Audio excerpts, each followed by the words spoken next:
Thanks, Matt. Yep.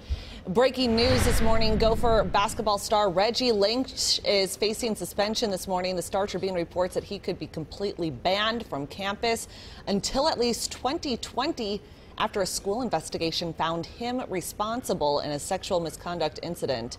The paper reports it's in connection to an April 26 complaint where a woman said Lynch assaulted her in his dorm room.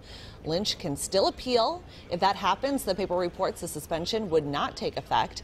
If he doesn't appeal, it would go into effect next Tuesday. This isn't the first time Lynch has faced accusations. In May 2016, just a week and a half after the new accusation, he was briefly jailed on suspicion he sexually assaulted a 19-year-old woman. In that case, Hennepin County Attorney's Office declined to take the case. They said there just wasn't enough evidence to prove that a crime was committed.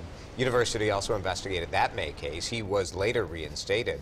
Reggie Lynch is a native of Edina. He's a senior on the Gopher men's basketball team. He's been a main figure in the team's success this season, averaging 10 points, 8 rebounds at a Big Ten, leading 4 blocks in 15 starts. WCCO continuing to work this story. Stick around for continuing coverage as we wait to hear from the U of M on this report. A new book, Fire and Fury Inside the Trump White House, comes out today nearly a week early. This store in Washington opened at midnight and sold out in less than 20 minutes.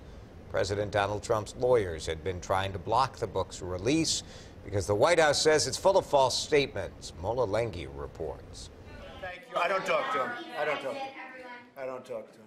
President Trump distanced himself from former chief strategist Steve Bannon Thursday. Bannon is quoted throughout a new book which is highly critical of the president. The big picture here is a picture of a White House that is chaotic, of a president whose impulses whipsaw the White House, of a lot of backstabbing, front stabbing. On the Russia investigation, Bannon says that Donald Trump Jr. and Jared Kushner were treasonous and unpatriotic when they met with a Russian lawyer claiming to have dirt on Hillary Clinton in June of 2016. It gives validation to something the president and the White House have been trying to undermine. When news of the Trump Tower meeting first broke, President Trump huddled with advisors on Air Force One to discuss how to frame the meeting. But that discussion may have cost the president one of his top lawyers. Michael Wolff writes that Trump campaign lawyer Mike Corallo resigned because he thought the Air Force One conversation constituted obstruction of justice. The alleged obstruction of justice would fall under special counsel Robert Mueller's investigation. Wolff also writes that the president has asked associates to help pursue an anti-Mueller campaign on his behalf. In a tweet late Thursday, the president bashed Wolff, saying, in part, "I never spoke to him for the book, full of lies, misrepresentations, and sources that don't exist." Mola Lenghi, CBS News, the White House. On Thursday, the White House announced that staffers and visitors to the West Wing are no longer going to be able to use personal devices like iPhones or recording devices. They say the move is for security purposes, not to stop leaks. Some cars on the East Coast are frozen in floodwaters this morning. Other areas will continue digging out from snow as much as 18 inches in some spots. The storm, fueled by bombogenesis, rushed high tide to near record levels in New England. A woman in Massachusetts had to be rescued by a front loader because the first floor of her home was underwater. Look at that. Well, the snow now passed. The bigger danger may still lie ahead. Extreme cold is expected to freeze anything that wasn't plowed or shoveled. Officials all up and down the East Coast are urging drivers to stay off the roads. One good thing, most airports closed yesterday are expected to reopen today. While some Minnesotans continue to wait for their vehicle registration, state officials say they can't say when the system's going to be fixed. Many of the issues that we've reported previously are still occurring and have not changed. The $93 million computer upgrade that went online in July is still not working properly. On top of registration problems, the Department of Public Safety is estimating more than 23,000 vehicle titles cannot be processed. Lawmakers saying it could take tens of millions of dollars to fix.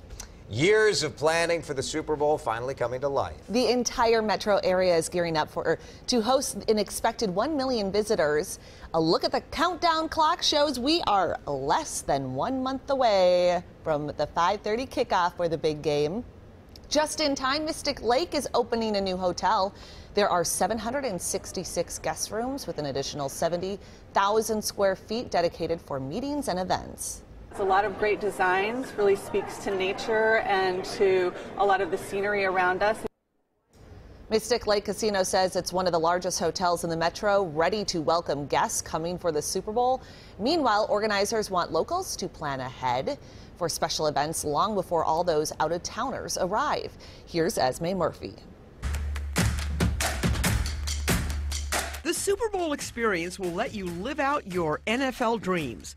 It will take over the convention center in downtown Minneapolis for the 10 days leading up to the Super Bowl that you will need to buy a ticket. It's $35 for adults, $25 for kids, and you can buy today and pick out your day and time so that you can plan for what day you'll be coming downtown. The Super Bowl experience actually originated here in Minnesota during the 1992 Super Bowl. Organizers say locals may want to get their tickets for the first few days before all those out-of-towners invade. Those first 6 days are really what we're planning for the locals to come and get a taste of this. So that's the great time to plan to come down not only to the Super Bowl experience, but to the free and open to the public events. The biggest free event is Super Bowl Live, which will take place on the Nicollet Mall and will also run for the 10 days leading up to the big game. There will be live events, concerts, and food vendors. The host committee's pitch to locals is also the same. Don't wait until the weekend of the game to visit. Over the course of the 10 days, the activities really pick up and hit peak in that final game weekend when all the out-of-town visitors arrive. Esme Murphy, WCCO 4 News. Tickets for the Super Bowl experience can be purchased on the host committee's website. We do have a link on WCCO.com. Well, we have yet